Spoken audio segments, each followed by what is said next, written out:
আজকের গল্পটি মূল্যবান সময়ের গুরুত্ব বোঝাবে। গল্পটি মন দিয়ে শুনবেন। গল্পের শিক্ষণীয় বিষয়গুলিকে নিজেদের জীবনেও গুরুত্ব দেবেন। একদিন এক অধ্যাপক ক্লাসে পড়াচ্ছিলেন। তিনি তার ছাত্রদের উদ্দেশ্যে বললেন, ধরো তোমার কাছে ৮৬,৪০০ টাকা আছে। সেখান থেকে কেউ একজন ১০ টাকা চুরি করে নিয়ে গেল। তাহলে তুমি কি করবে? সেই ১০ টাকার জন্য তার পেছনে দৌড়াবে, নাকি তোমার হাতে যে অবশিষ্ট ৮৬,৩৯০ টাকা আছে তা দিয়েই কাজ চালিয়ে যাবে? সমস্ত ছাত্রই উত্তর দিল, অবশ্যই আমরা ওই ১০ টাকার কথা ভুলে যাব। এত বৃহৎ অঙ্ক টাকার কাছে ওই ১০ টাকা তো সামান্য মাত্র। তার জন্য কাজ ছেড়ে তার পেছনে দৌড়বো না। মনে করব ওই টাকাটা কাউকে ভিক্ষা দিয়েছি। তখন অধ্যাপক বললেন, আসলে কি জানো তো, বেশিরভাগ সময়ে আমরা ঠিক উল্টোটাই করি। ওই তুচ্ছ ১০ টাকার জন্য অবশিষ্ট ৮৬,৩৯০ টাকা একেবারেই ফেলে দিই, একেবারেই নষ্ট করে ফেলি।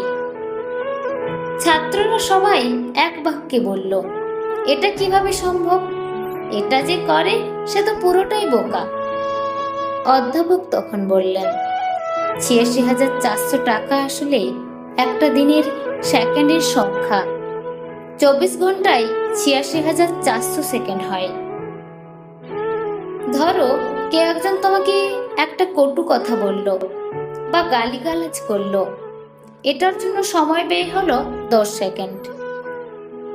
এখন যদি তুমি এই ব্যাপারটা মাথায় নিয়ে সারা দিন ওটাই ভাবতে থাকো, কেন আমাকে কটু কথা বললো, কিভাবে তুমি প্রতিশোধ নেবে, এইসব প্ল্যান করতেই পুরো দিনটাই খরচ করে ফেলো, তাহলে কি দাঁড়ালো? ওই অহেতুক ১০ সেকেন্ডের জন্য পুরো দিনের বাকি ৮৬,৩৯০ সেকেন্ড অহেতুক নষ্ট করলে। এতে তোমার প্রধান কাজে মনোযোগ দেওয়া হলো না। পৃথিবীতে তুমি এসেছো নির্দিষ্ট কিছু দায়িত্ব নিয়ে।